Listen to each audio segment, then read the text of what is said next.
Captain Marcus Washington stood stunned in the crowded terminal as security dragged him away from his own cockpit.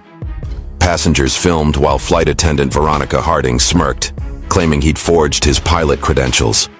20 years of spotless flying and now handcuffed because a white woman felt uncomfortable with a black man at the controls. Marcus had one call to make to someone whose voice would silence everything.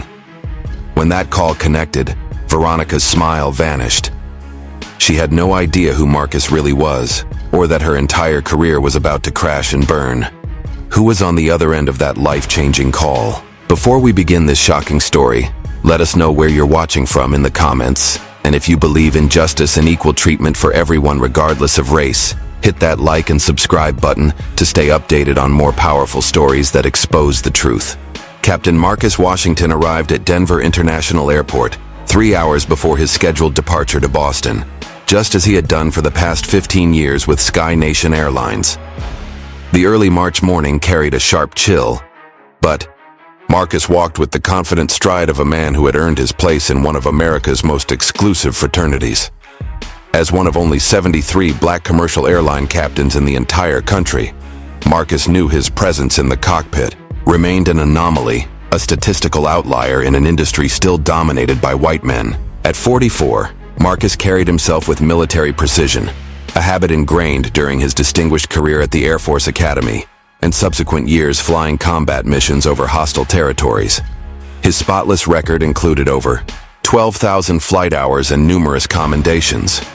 Passengers and crew alike usually felt an immediate sense of security knowing Captain Washington was at the controls. Today, however, something felt different as Marcus entered the crew lounge. His regular co-pilot, Frank Chen, had called in sick with a severe case of food poisoning. The scheduling department had assigned him a replacement named Ryan Miller, a younger white pilot who had been with Sky Nation for only 3 years. "Captain Washington, I'm Ryan Miller, your first officer today." The young man extended his hand with a friendly smile. "I've heard great things about you. Some of the guys say you can land in conditions that would make other pilots abort." Marcus shook Ryan's hand firmly. "Let's hope we don't have to test that reputation today." He offered a warm smile, appreciating the seemingly genuine respect. As they reviewed the flight plan for Sky Nation Flight 657, Marcus noticed flight attendant Veronica Harding entering the room.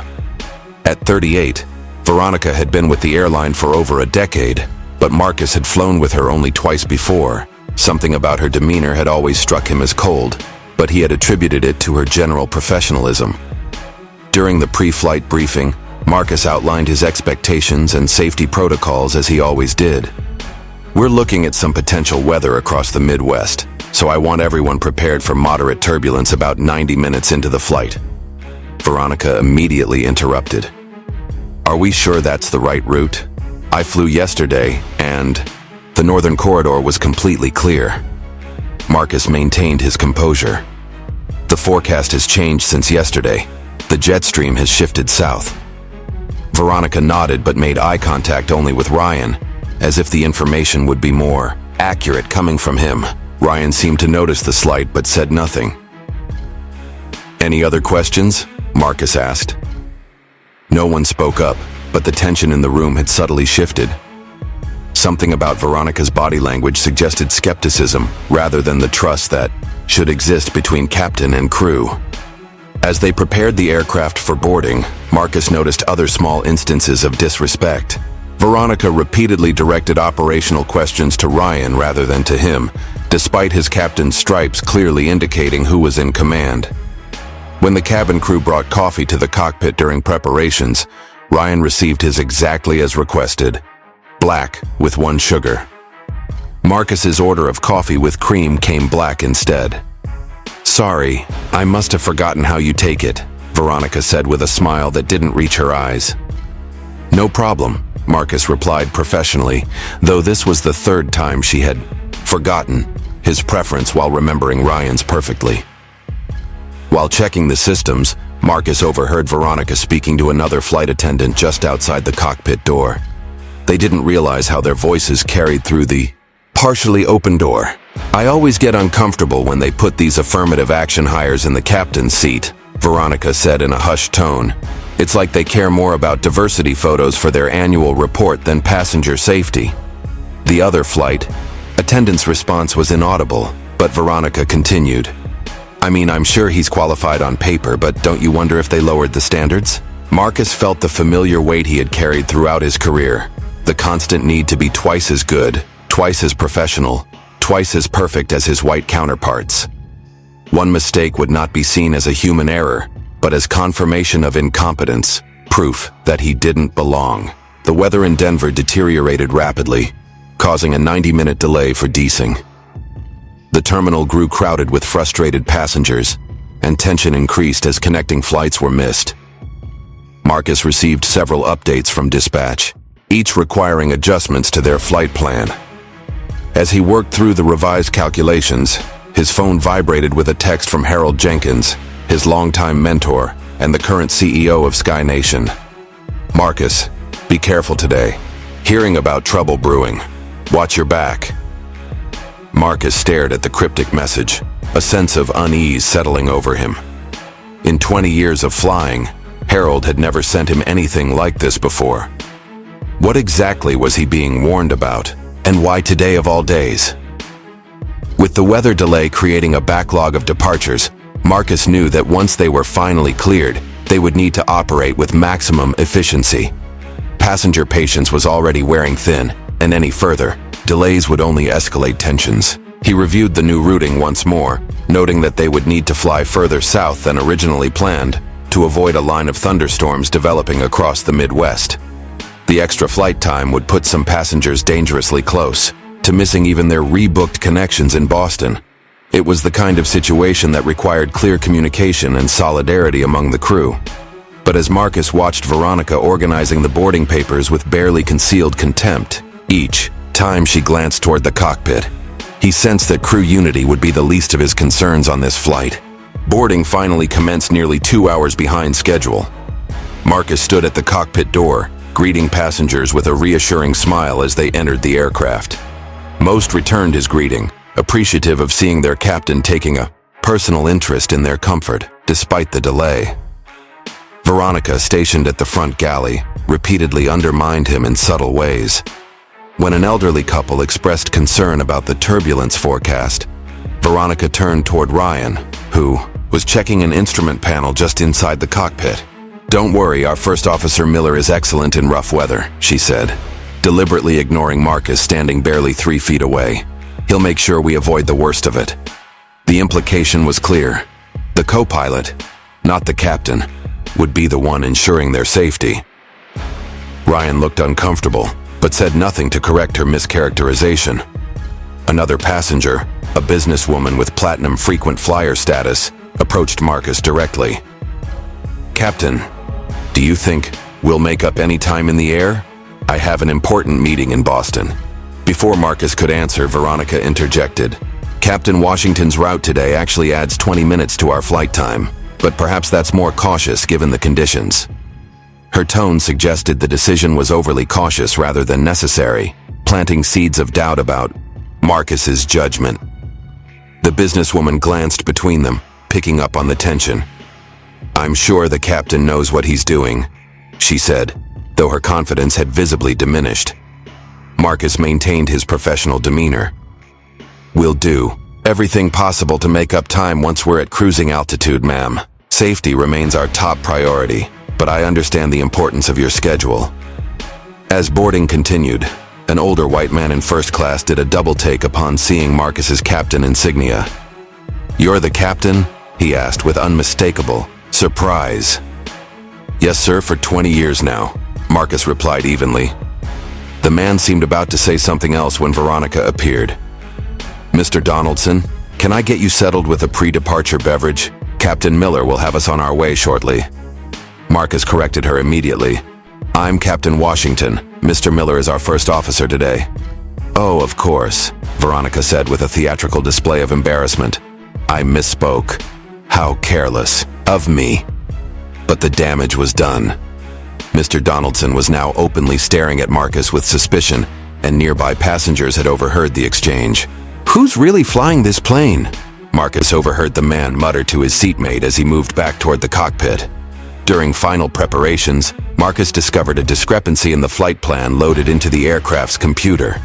Someone had altered his carefully calculated route, changing both altitude assignments and waypoints. These modifications would have taken them directly through the weather system he had specifically planned to avoid.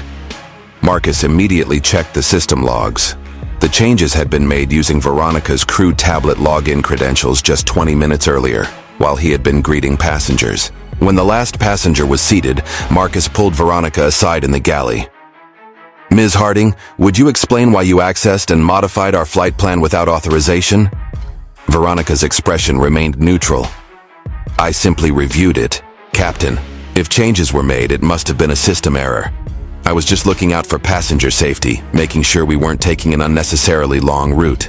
Modifying a captain's flight plan without discussion isn't looking out for safety. It's a serious breach of protocol and potentially dangerous."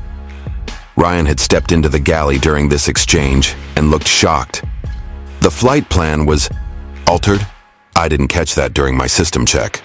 "It's been corrected now," Marcus said. "But I need everyone on this crew to follow proper procedures and respect the chain of command." Veronica's smile remained fixed, but her eyes hardened. "Of course, Captain. We all want the same thing, a safe flight for our passengers."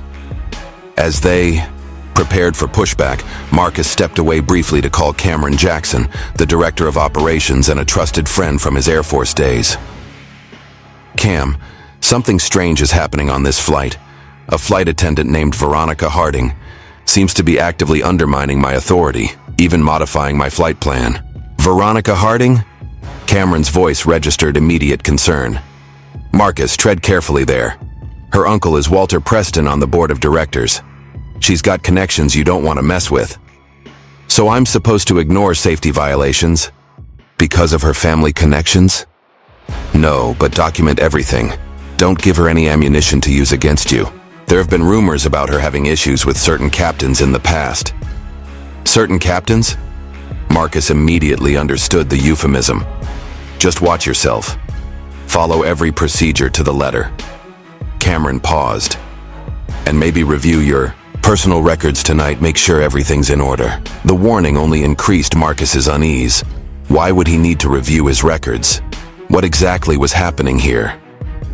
As they finally pushed back from the gate, Marcus could feel the tension in the aircraft. The passengers were frustrated from the long delay. And now there was an invisible current of distrust flowing through the cabin, carefully cultivated by a flight attendant who seemed determined to undermine him at every turn. Have you ever experienced someone deliberately undermining your authority at work? Comment number 1 if you've been in a situation where a colleague tried to make you look incompetent because of your race or gender. Hit that like button if you believe workplace discrimination should be taken seriously, and subscribe to our channel for more stories about overcoming injustice. But what could possibly happen next at 30,000 feet that would escalate this situation from uncomfortable to dangerous? What was Veronica really planning, and why had she targeted Captain Washington so deliberately? The stakes were about to get much higher once this aircraft left the ground. 2 hours into the flight, Captain Marcus Washington monitored the weather radar with growing concern. Despite his revised routing, they were approaching a storm system that had intensified beyond forecasts. Dark red clusters bloomed across his screen, indicating severe turbulence and potential lightning activity. "We need to make another course adjustment," Marcus told Ryan, who nodded in agreement. "Air traffic control. This is Sky Nation 657 requesting deviation 20 degrees south for weather avoidance." After receiving clearance, Marcus made a cabin announcement. "Ladies and gentlemen, this is Captain Washington. We're adjusting our course to avoid an area of turbulence ahead. Please remain seated with your seatbelts fastened until we've cleared this weather system." He switched off the PA system and began the turn when Veronica burst into the cockpit without the customary knock. "Why are we changing course again?" she demanded. "We're already running late and now you're adding more delay?" "Ms. Harding, we're deviating around a significant weather system," Marcus explained calmly. "It's standard procedure." Without permission, Veronica leaned over to look at the radar screen. "That doesn't look so bad. I've flown through worse than that with Captain Henderson last month."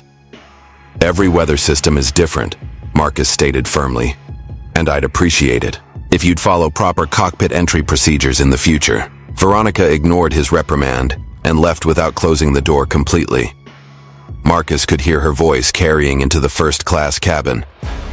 Another unnecessary delay, folks.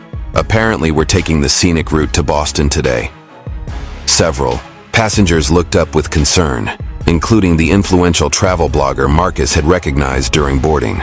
The man was now typing rapidly on his phone, no doubt sharing Veronica's commentary with his thousands of followers in real time. Should I say something to her? Ryan asked quietly. Let's focus on flying the aircraft, Marcus replied, his jaw tight. That's our primary responsibility. As they navigated around the weather system, the aircraft encountered moderate turbulence despite their cautious routing. The seatbelt sign had remained on, but several chimes from the cabin indicated passenger call buttons being pressed. Suddenly, a priority call came from the rear of the aircraft. Captain, we have a medical situation in row 26, came the voice of Zoe, another flight attendant. Elderly male passenger experiencing chest pains and difficulty breathing. Any medical professionals on board? Marcus asked while already beginning to calculate their nearest diversion airport. A nurse is assisting now, Zoe reported. She's asking if we have additional medical equipment beyond the standard kit. Tell her we can patch through to MedLink for physician consultation, Marcus replied, referring to the airline's emergency medical service. Ryan, let's identify our closest suitable airport while we assess the passenger's condition. Marcus maintained perfect control of the aircraft through the turbulence while simultaneously coordinating the medical response. He patched the nurse through to a ground-based physician and prepared for a potential emergency landing at Cleveland Hopkins International Airport. After tense minutes, the nurse reported improvement in the passenger's condition following administration of oxygen and aspirin from the medical kit. The ground physician advised continuing to Boston with monitoring, as diversion might actually delay advanced medical care given their current position. Throughout this dual crisis of weather and medical emergency, Marcus demonstrated exceptional command presence, never raising his voice yet ensuring every necessary action was taken promptly. The passengers in the know about the medical situation had witnessed true professional excellence. But as the situation stabilized, Veronica was already reshaping the narrative. Marcus overheard her speaking to passengers in the first-class cabin as she served them drinks. Such a shame the poor man had his episode right when we hit that rough air. If we'd stayed on our original routing instead of adding all these detours, we might have missed that turbulence entirely. The implication was clear. Marcus's decision to deviate had somehow caused or worsened the medical emergency. It was a preposterous connection, but Marcus could see it landing with several passengers who nodded in apparent agreement. The travel blogger, whose name badge identified him as Scott Winters, Adventure Travel Summit Keynote, was capturing everything, occasionally shooting video of the cockpit door and the ongoing service. Ryan finally spoke up when Veronica entered the cockpit with their mid-flight meal trays. That was inappropriate, what you said to the passengers. The captain's routing decision had nothing to do with that gentleman's condition. And you know. Veronica's smile remained pleasant, but her eyes flashed warning. I'm just making conversation, First Officer Miller. Passengers appreciate transparency about what's happening on their flight. She leaned closer to Ryan. Besides, between us, wouldn't you have taken the northern route today? The one that wouldn't have put us through that rough patch? Before Ryan could answer, Veronica continued softly. Your performance review is coming up next month, isn't it? Captain Rodriguez speaks very highly of your potential. Would be a shame if anything derailed your track to the left seat. The veiled threat hung in the air. Ryan's face flushed, but he stayed silent as Veronica left the cockpit. He looked at Marcus with a mixture of shame and apology. She's been doing this the entire flight, Marcus said. Don't let her drag you into it. I should have said something sooner, Ryan admitted. I'm sorry. Marcus nodded in acknowledgement but felt increasingly isolated. The flight had become a battleground where each decision he made was being weaponized against him.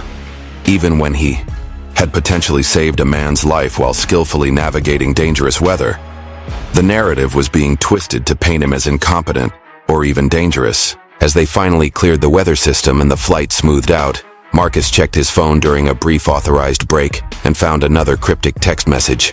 "Watch your back. Evidence being manufactured." The warning sent a chill down his spine. What evidence could possibly be manufactured against him? His flying had been textbook perfect despite the challenges. His credentials and qualifications were impeccable.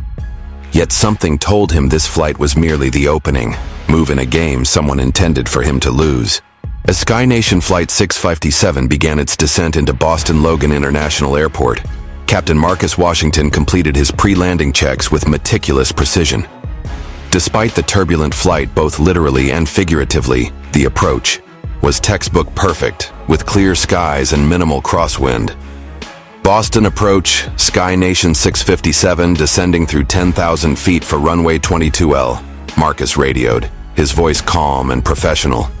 In the cabin, passengers had largely settled after the earlier excitement. The elderly passenger who had experienced chest pains was now stable, thanks to Marcus's swift coordination of medical resources. Most travelers were simply relieved to be arriving after the weather delays. While Ryan configured the aircraft for landing, Veronica Harding made her move. She slipped into the front galley and removed something from her personal bag, a flight manual page with calculations that appeared to have been hastily and incorrectly completed. The handwriting was a reasonable facsimile of Marcus's, but just different enough to suggest carelessness or incompetence. She had prepared this forgery carefully over several weeks, using samples of Marcus's writing from crew logbooks. With practiced theatricality, Veronica gasped loudly enough for the first-class passengers to hear. "Oh my God," she exclaimed, staring at the paper with exaggerated shock.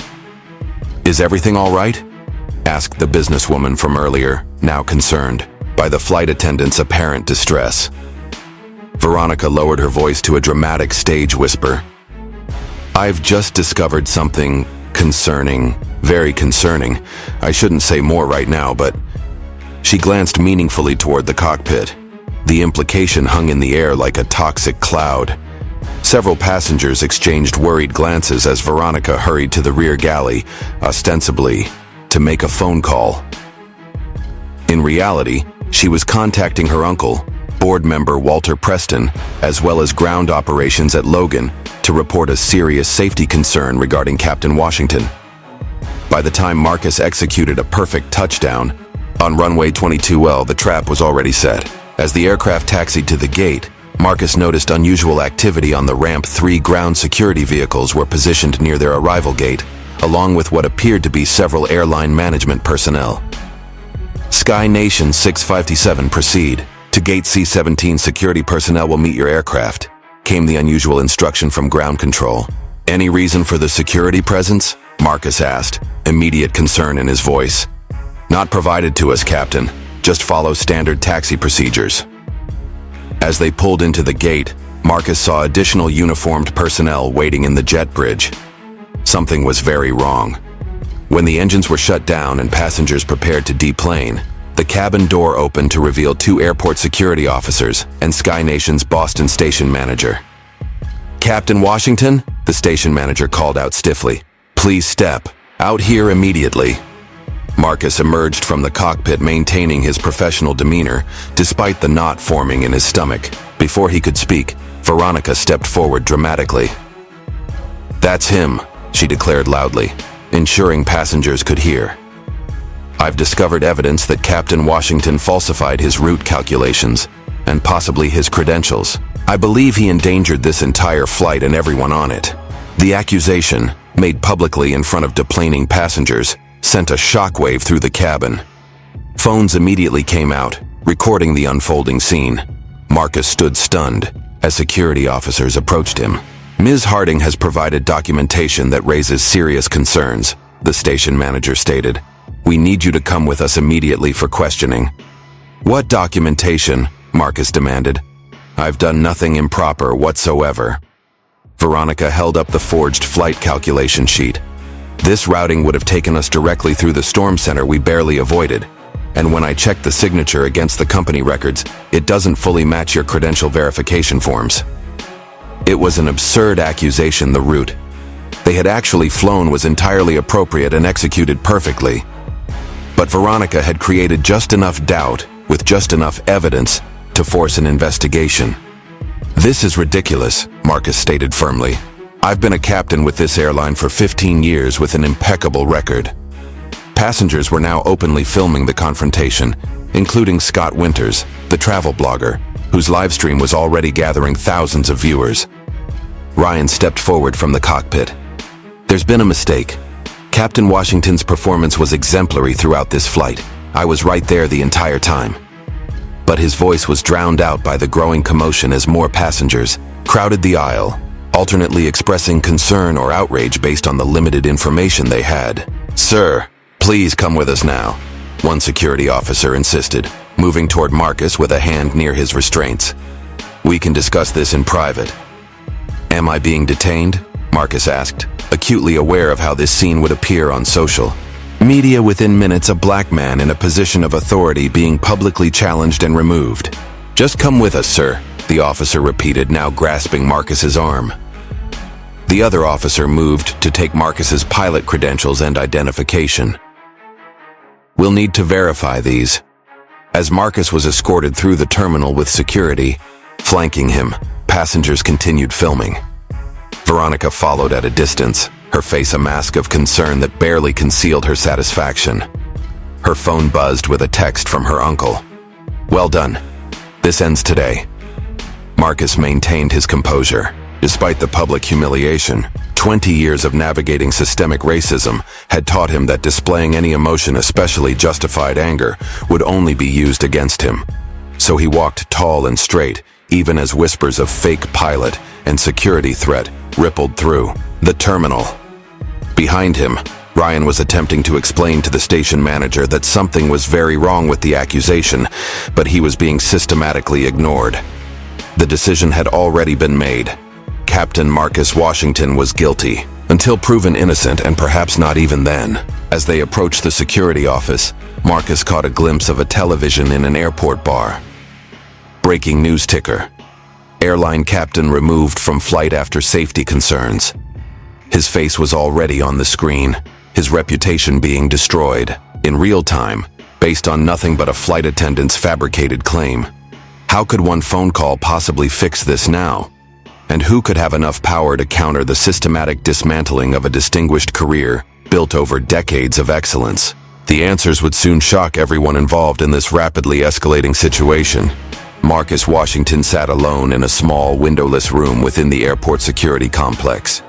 The stark fluorescent lighting cast harsh shadows across the metal table where his captain's credentials and phone had been placed just out of reach. For a man who had commanded aircraft worth hundreds of millions of dollars just an hour earlier, being treated like a common criminal was both shocking and infuriatingly familiar. "Wait here," the security officer named Dennison had instructed, before locking the door from the outside. That had been 45 minutes ago, a deliberate tactic Marcus recognized from his military training on interrogation techniques. Make them wait, let anxiety build, break down their composure before questioning begins. But Marcus wouldn't break easily. Too much was at stake. Finally, the door opened to reveal Officer Dennison accompanied by a Sky Nation representative Marcus didn't recognize, and another security official who positioned himself silently in the corner. "Captain Washington," the Sky Nation representative began, emphasizing his title with barely disguised skepticism. "I'm Thomas Barrett, Legal Compliance, Manager for the Northeast region. We need to discuss the serious allegations made by Senior Flight Attendant Harding." Marcus sat up straighter. "I'd like to contact Sky Nation's Operations Center first.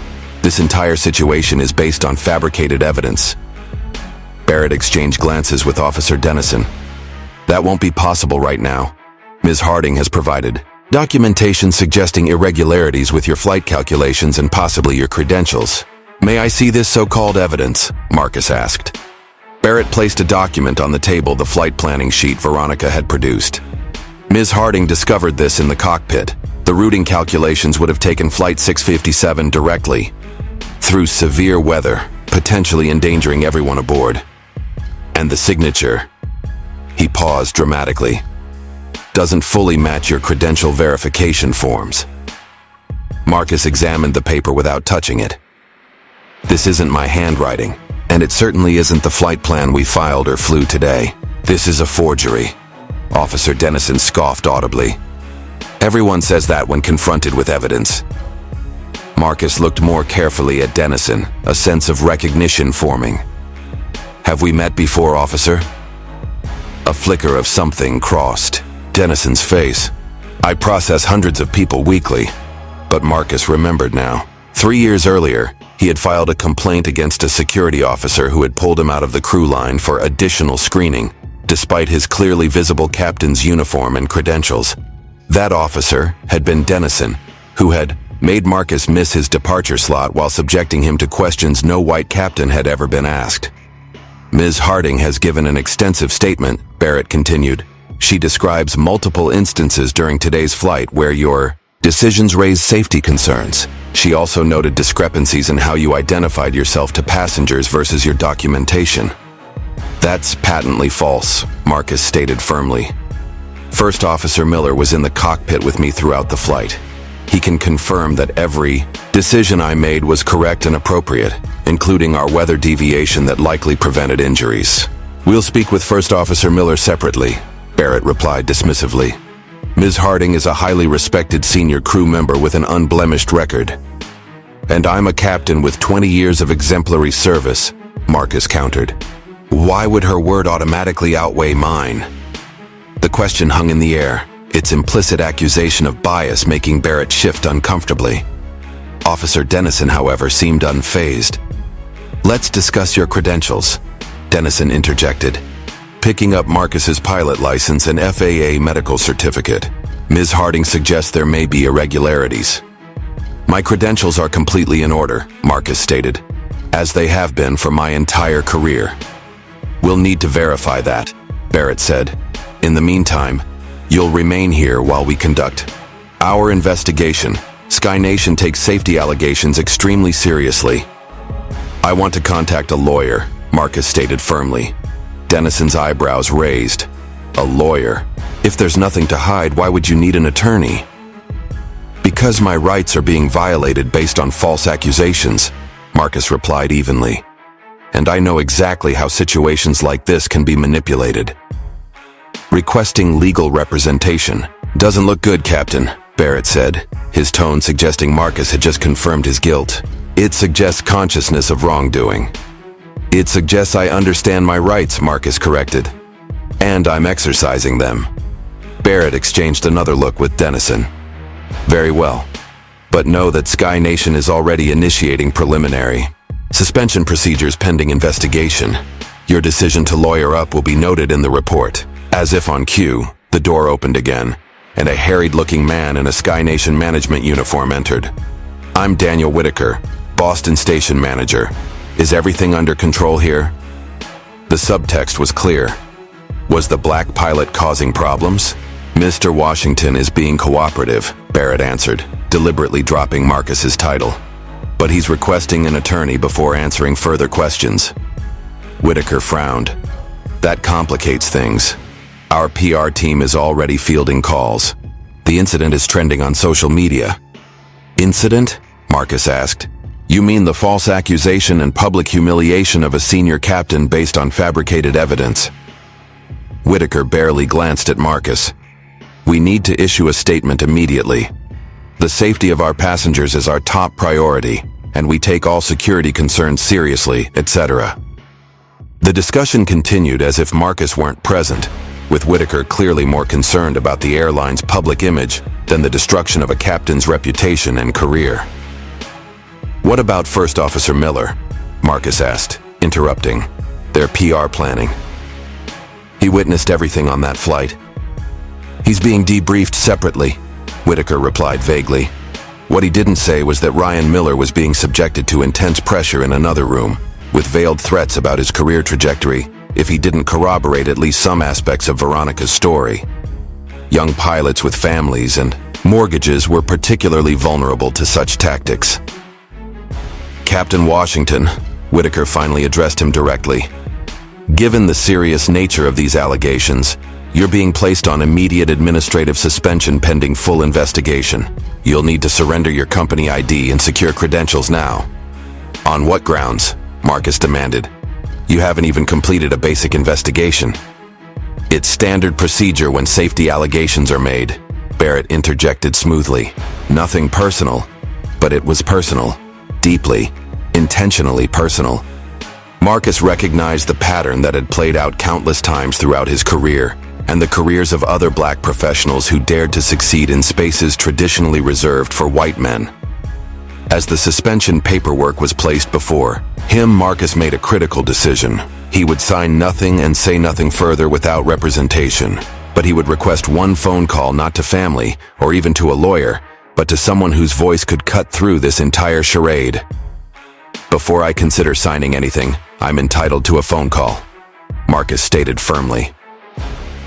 Officer Dennison looked to Barrett, who nodded reluctantly. "One call, supervised." "I'll need privacy for this call," Marcus insisted. "It's to my attorney." A half-truth that served his purpose. 5 minutes, Dennison conceded, clearly unhappy with the request. "And we'll be right outside." When they finally left him alone with his phone, Marcus didn't hesitate. He didn't call the airline's operations center or the pilots' union or even his family. Instead, he dialed a number few would recognize, one he hadn't used in nearly 5 years, but had memorized for situations where all other options had failed. Have you ever been in a situation where you were misjudged based solely on your appearance or background? Comment number 1. If you've ever been unfairly accused of something you didn't do because of prejudice, hit that like button if you believe in standing up for yourself, even when the system is stacked against you. And subscribe to our channel for more stories of courage in the face of injustice. But who could Marcus possibly call that would have the power to overcome such a coordinated attack on his career and reputation? What connection from his past could possibly save him now? And how far would Veronica and her allies go to destroy him once they realized he wasn't surrendering quietly? The phone rang 3 times as Marcus Washington waited, acutely aware that his entire career and reputation hung in the balance. A lifetime of excellence, reduced to this moment. "Richardson," answered a commanding voice. "General, this is Captain Marcus Washington, sir. I apologize for the unexpected call, but I'm invoking Cobalt Protocol." There was a brief pause. "Location and situation, son?" "Boston Logan Airport Security Office. Being detained under false accusations regarding my pilot credentials and performance. Orchestrated attempt to end my career, sir." "Understood. Stand fast, Captain. 15 minutes. The call ended abruptly. Marcus set down the phone just as Officer Dennison opened the door. "Time's up," he announced with satisfaction. "Your lawyer coming to save you?" "Something like that," Marcus replied calmly. What Officer Dennison couldn't know was that the man Marcus had just called wasn't an attorney. General James Richardson was the current chairman of the Joint Chiefs of Staff, the highest-ranking and most senior military officer in the United States Armed Forces, and the principal military advisor to the president. Few people knew that. 12 years earlier, then Major Marcus Washington had been temporarily assigned to fly a classified mission over Afghanistan when their aircraft was hit by enemy fire. With exceptional skill, Marcus had managed a perilous landing in hostile territory. Then, with their extraction delayed by weather, he had led a defensive operation that saved the lives of everyone aboard, including then Colonel Richardson.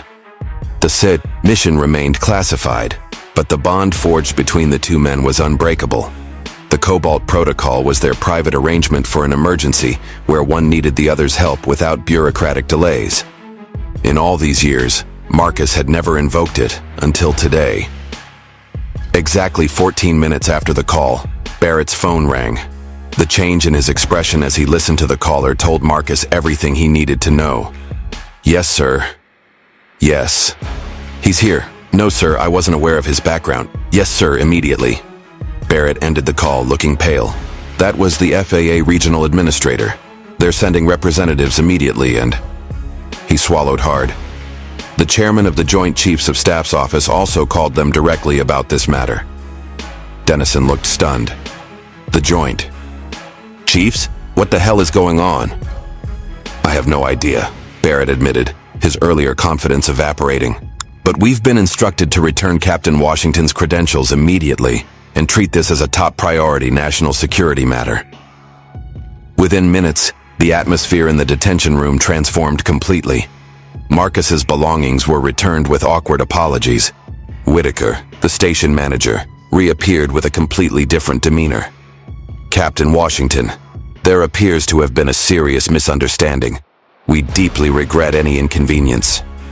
Inconvenience, Marcus repeated coldly. You publicly removed me from my aircraft based on fabricated evidence, detained me without cause, threatened my career, and damaged my reputation. That's considerably more than an inconvenience, Mr. Whitaker. Before Whitaker could respond, the door opened to admit two stern-faced FAA officials and a military aide in full-dress uniform. Captain Washington? The aide addressed him directly. General Richardson sends his regards. These FAA officials will be conducting an immediate investigation into today's events. The general has requested you remain in Boston until this matter is resolved. A hotel suite has been arranged for you. The military aide handed Marcus a card with a direct line to the general's office. For any further issues, sir. The security, officers and airline representatives who had been so dismissive of Marcus minutes earlier now stood awkwardly silent, aware that they had severely misjudged the man they'd been mistreating. Ms. Veronica Harding needs to be interviewed as part of this investigation, Marcus stated firmly. She deliberately fabricated evidence and made false accusations. Ms. Harding will be located and interviewed immediately, one FAA official confirmed, along with all crew members from your flight. Word of Marcus's sudden reversal of fortune spread quickly. Veronica was enjoying a celebratory drink with several sympathetic crew members when she received an urgent call from her uncle. What the hell did you do? Preston demanded without preamble. Do you have any idea who Washington is connected to? What are you talking about? Veronica asked, her triumph fading. Everything went according to plan. Until he made one phone call to the chairman of the Joint Chiefs of Staff, Preston hissed. The FAA is crawling all over this now, and they're looking for you specifically. Veronica felt the blood drain from her face. That's impossible. He's just a diversity hire. There's no way he has those kinds of connections. Well, he does. Get back to the airport immediately and stick to the story that you genuinely believed there were irregularities. Claim it was a good faith report, not a deliberate fabrication. I'll see what I can do from my end. As Veronica rushed back to the airport, Marcus was being escorted to a luxury hotel suite in downtown Boston. The military aide remained respectfully at his side. The general wishes to express his personal regret that you experienced this situation, sir. He's initiated inquiries at several levels. Please thank the general for his quick response, Marcus replied. His intervention was perfectly timed. Once alone in his suite, Marcus finally allowed himself a moment to process the day's events. The relief of his immediate vindication was tempered by the knowledge that someone had orchestrated a sophisticated attempt to destroy his career. This wasn't just Veronica acting alone. The coordination suggested a deeper conspiracy. He tried, calling Ryan Miller but received no answer. Was the young first officer still being pressured by Sky Nation management? Or had he already sided with the stronger political forces within the airline? Marcus began methodically documenting everything that had happened during the flight, creating a detailed timeline with specific instances of Veronica's behavior. As he worked, he realized he needed his backup documentation, his personnel file, credentials history, and flight records that he kept securely at home for exactly this type of situation. He called his neighbor in Denver to check on his house and was disturbed to learn troubling news. Marcus, someone broke into your place today, his neighbor reported. I called the police when I saw the door ajar, but whoever did it was already gone. They tossed your home office pretty thoroughly. A chill ran down Marcus's spine. The timing couldn't be coincidental. Whoever was behind this attack on his career had anticipated he might have evidence to defend himself and had moved to eliminate it. Did the police take a report? Marcus asked. They did, but honestly they didn't seem too concerned. Called it routine burglary. Marcus thanked his neighbor and immediately called hotel security to request additional measures for his suite. Then he contacted the Boston FBI field office to report the suspicious timing of the break-in, coinciding with the false accusations. A quick check of the hotel's security cameras revealed that the hall monitoring system outside his room had mysteriously malfunctioned for a 20-minute period shortly after his arrival, a clear indication that whoever was targeting him had extensive resources and connections. As night fell over Boston, Marcus realized this was far from over. He had survived the initial ambush thanks to his connection to General Richardson, but his opponents were already regrouping. They had underestimated him once. They wouldn't make that mistake again. His phone buzzed with a message from an unknown number. Sky Nation HQ tomorrow, 9 a.m. Board representatives will be present. Come alone. Marcus stared at the message, understanding its implications. This had just escalated from a flight attendant's false accusation to a corporate-level confrontation. Tomorrow, he would face the real power behind Veronica Harding's attack, and they would be fully prepared. He would need to be ready too. The Sky Nation corporate headquarters in Boston occupied the top 5 floors of a gleaming downtown skyscraper. Marcus Washington arrived precisely at 8:45 a.m., dressed in his full captain's uniform despite being technically on administrative leave. He understood the psychological importance of presenting himself as the senior professional he was, not as someone defending against accusations. The reception area on the 38th floor featured massive photographs of Sky Nation aircraft soaring through azure skies. Marcus couldn't help but notice that every pilot visible in these promotional images was white. "Captain Washington," the receptionist greeted him with practiced neutrality. "They're expecting you in the Horizon conference room, 15th door on your left." As Marcus walked the long corridor, he mentally prepared for what awaited him. General Richardson had called earlier that morning. "They'll try to intimidate you with numbers and corporate speak," the general had advised.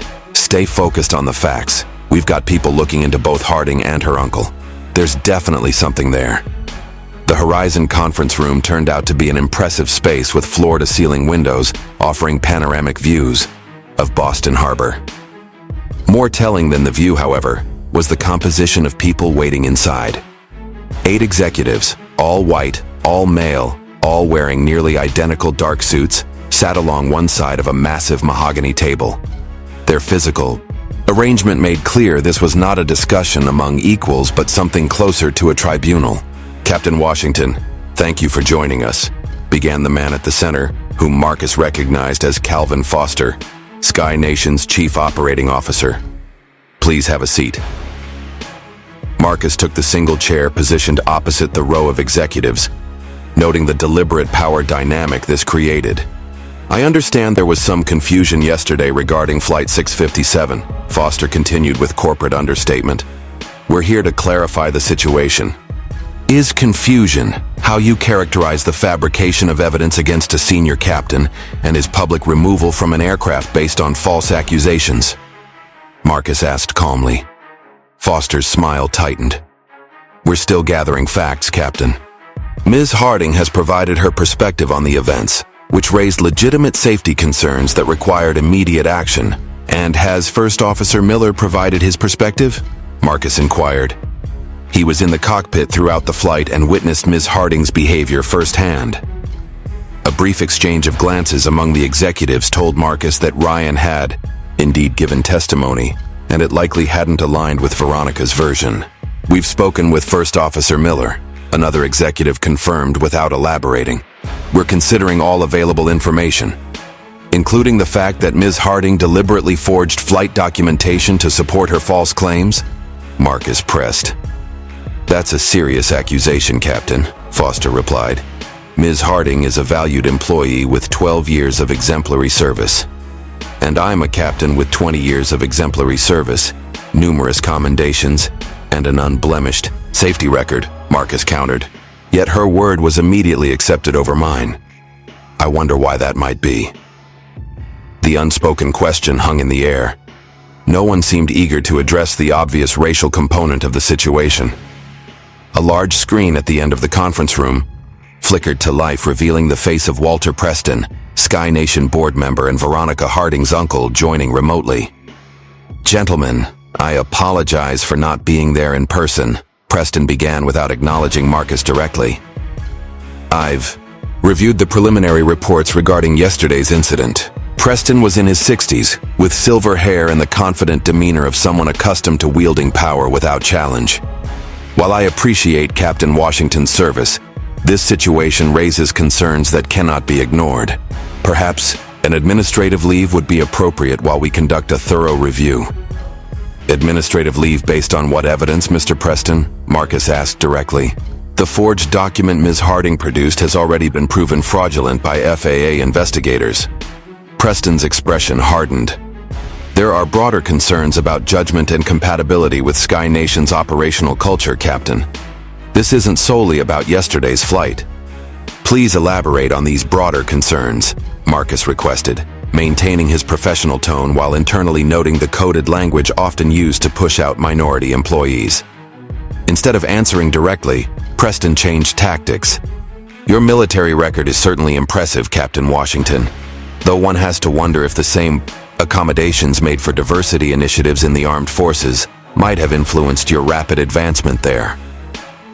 The insult was both clear and calculated, questioning whether Marcus's achievements were merit-based or simply the result of affirmative action policies. Several executives shifted uncomfortably, but none challenged Preston's insinuation. My record speaks for itself, Marcus replied evenly, as does my performance over 20 years of commercial aviation. Perhaps we should review the passenger satisfaction ratings for my flights compared to company average? Statistics can be manipulated, Preston dismissed. What concerns me is the pattern of incidents where you've claimed discrimination when faced with standard oversight. Now Marcus understood their strategy. They were constructing a narrative painting him as someone who played the race card to avoid legitimate scrutiny. It was a classic tactic he'd seen throughout his career, designed to place him on the defensive. Please identify these incidents specifically, Marcus challenged. I'd like to address each one. Foster interjected before Preston could respond. We're getting off track. The purpose of today's meeting is to determine next steps regarding Flight 657. Our suggestion of administrative leave with pay is quite generous under the circumstances. Generous? Marcus repeated. You're suggesting I accept punishment for allegations already proven false. It's standard procedure, not punishment, another executive insisted. Marcus decided to change tactics. I've taken the liberty of compiling some interesting statistics about Sky Nation, he said, removing a folder from his briefcase. In the past 5 years, 7 black pilots have been pushed out of the airline following disciplinary actions or performance concerns. In each case, the initial complaints came from the same group of flight attendants, including Ms. Harding. The executives exchanged uneasy glances as Marcus continued. Additionally, despite Sky Nation's public commitments to diversity, the percentage of black pilots has actually decreased over the past decade, while increasing industry-wide at your competitors. Preston's face had reddened on the video screen. Where did you obtain this information? These are internal personnel matters. I've been building these statistics for years, Mr. Preston. Black aviation professionals tend to share information about which airlines genuinely support diversity and which merely pay lip service to it. Before Preston could respond, the conference room door opened, and a young black woman in a Sky Nation flight attendant uniform entered tentatively. I apologize for interrupting, she said. I was told to deliver these documents to Captain Washington immediately. All eyes turned to the newcomer as she handed Marcus a sealed envelope. No one had authorized this interruption, and the confusion among the executives was evident. Thank you, Ms. Marcus read her name tag. Ms. Williams. Zoe Williams, sir. She confirmed with a subtle nod that conveyed much more than mere courtesy. As she turned to leave, she whispered, "Check your email right away." The interruption had broken the momentum of Preston's attack. Marcus seized the opportunity to reset the conversation. Gentlemen, let me be clear. I will not accept administrative leave or any other punitive measure based on false accusations. The FAA is already investigating Ms. Harding's actions, and I've filed formal complaints regarding yesterday's events. Are you threatening this airline, Captain? Preston demanded. I'm stating facts, Mr. Preston. Facts supported by evidence, unlike the accusations against me. The meeting continued for another hour, becoming increasingly tense as Marcus refused to accept any arrangement that implied wrongdoing on his part. Throughout, he maintained perfect professionalism, never raising his voice or showing anger despite the increasingly transparent attempts to force him out. When the executives finally called for a break, Marcus checked his email as Zoe had suggested. There, he found a message from an anonymous address containing a trove of internal Sky Nation documents, including a list titled Pilot Retention Priority that clearly categorized aviators by race, with troubling notations next to the names of minority pilots. More damning still were email exchanges between Veronica Harding and other flight attendants discussing strategies for documenting concerns about specific black pilots to create paper trails for eventual termination. Zoe had apparently been secretly collecting evidence of systemic discrimination for months. As Marcus reviewed these documents, his phone buzzed with a text from General Richardson. Preston's financials show interesting connections to pilot training schools that have been sued for discrimination. Keep pressing. Reinforcements coming. When the executives reconvened, expecting to continue wearing down Marcus's resistance, they found him transformed. No longer just defending himself, he was now armed with evidence of a systemic problem that extended far beyond his individual case. The power dynamic in the room had shifted, though none of the executives yet realized just how dramatically the tables had turned. The luxury hotel suite that served as Marcus Washington's temporary command center was becoming crowded. What had begun as a simple meeting with Zoe Williams to discuss her evidence had evolved into something far more significant, an informal coalition of minority Sky Nation employees who had individually been suffering in silence, now united by Marcus's stand against the system. "I never thought I'd actually meet you in person," admitted Jamal Turner, a maintenance supervisor who had been repeatedly passed over for promotion despite perfect evaluations. "You're kind of a legend among black aviation professionals." "I'm just a pilot trying to do my job," Marcus replied modestly, though he recognized the responsibility that came with his visibility. Zoe Williams, the young flight attendant who had risked her career to help him, was methodically organizing digital evidence on her laptop. At 28, she radiated a quiet determination that reminded Marcus of himself 20 years earlier. "Veronica didn't just target you, Captain," Zoe explained. "I've documented 6 other black pilots who were forced out after she filed complaints against them. It's always the same pattern. She claims safety concerns or unprofessional behavior, creates just enough documentation to trigger an investigation, and then the airline's review process does the rest. And her uncle makes sure the outcome is what she wants," added Carlos Rodriguez, a dispatcher who had witnessed the aftermath of several such campaigns. "What made you start collecting this evidence?" Marcus asked Zoe. She paused, her expression darkening. "My father was a pilot for Continental in the 90s. He faced the same kind of systematic push-out that's happening here.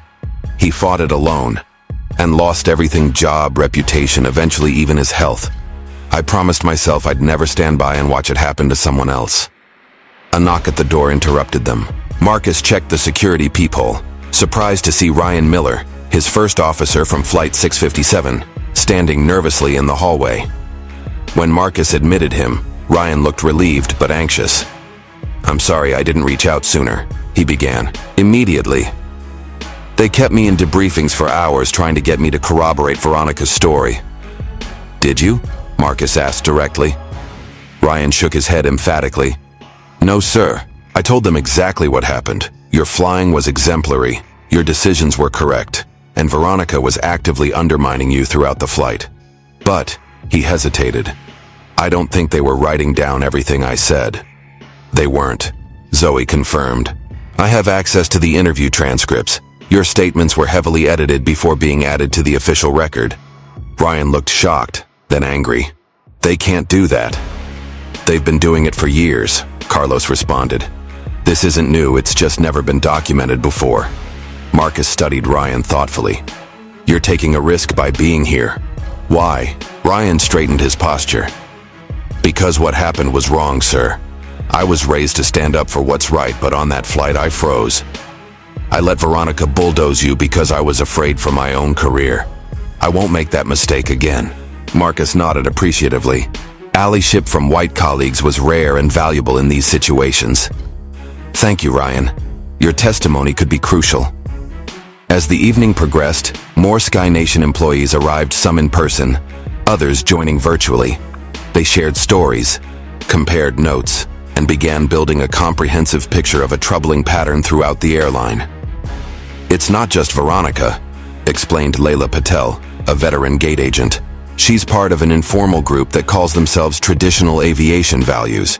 They don't advertise their existence, but they're dedicated to keeping aviation the way it's always been. Which means white and male, Jamal added bluntly. Marcus's phone buzzed with an encrypted message from one of General Richardson's aides. Multiple victims identified across 3 airlines, same MO. Preston connection confirmed to all cases. The pattern was becoming clearer.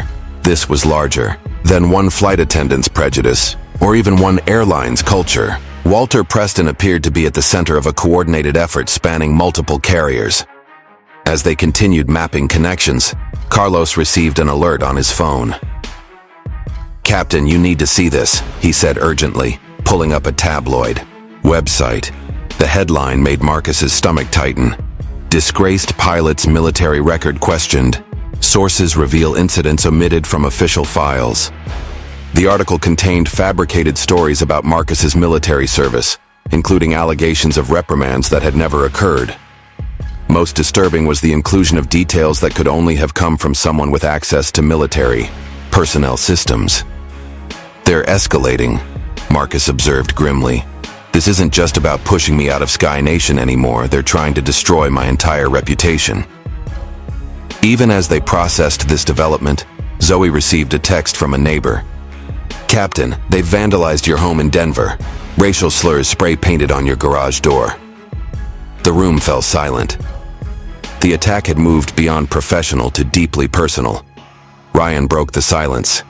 "You need protection, sir. This isn't just corporate politics anymore." Marcus nodded, already texting General Richardson about the escalation. Within minutes, his phone rang with a Washington, D.C. area code. "Captain Washington, this is Andrew Phillips, Sky Nation CEO. I understand you've had a rather difficult 48 hours. Marcus put the call on speaker. "That's one way to describe it, Mr. Phillips. I want to personally assure you that I'm looking into this situation," Phillips continued smoothly. "Discrimination has no place at Sky Nation, and we take these allegations very seriously." The practiced corporate response rang hollow, given the evidence they'd assembled. Marcus noted how Phillips referred to allegations of discrimination, subtly framing the situation as unproven. "I appreciate your concern," Marcus replied carefully. "Will your investigation include Walter Preston's role in targeting minority pilots across multiple airlines?" A telling pause. "I'm not sure what you're referring to, Captain. Mr. Preston is a respected board member with decades of aviation experience. Indeed, including his financial interests in pilot training schools that have systematically excluded minority candidates." Another pause, longer this time. "I think we should continue this conversation privately, Captain. Perhaps we could meet tomorrow?" "I'll have my attorney contact your office to arrange it," Marcus responded, ending the call before Phillips could continue fishing for information about what he knew. "He's feeling you out," Zoe observed, "trying to determine how much evidence you have." "And who else knows about it?" Carlos added. By midnight, their coalition had grown to 15 current and former Sky Nation employees, each contributing pieces to the puzzle. They identified other victims of Veronica's schemes across multiple airlines, all following the same pattern, all connecting eventually to Walter Preston's sphere of influence. As the others finally departed, promising to continue their work remotely, Marcus received a concerning text from Ryan, who had left earlier. "Being followed after leaving your hotel. Black SUV, tinted windows, taking evasive action." Minutes later, Zoe discovered her Sky Nation email access had been revoked. Carlos found his scheduling system login similarly disabled. "They know we're organizing," Marcus concluded. "They're moving to isolate us and cut off our information sources." He didn't share his more troubling thought: if they were willing to vandalize his home and follow his allies, What other lines were they prepared to cross? Have you ever been part of forming an alliance against injustice? Comment number 1 if you've ever joined forces with others.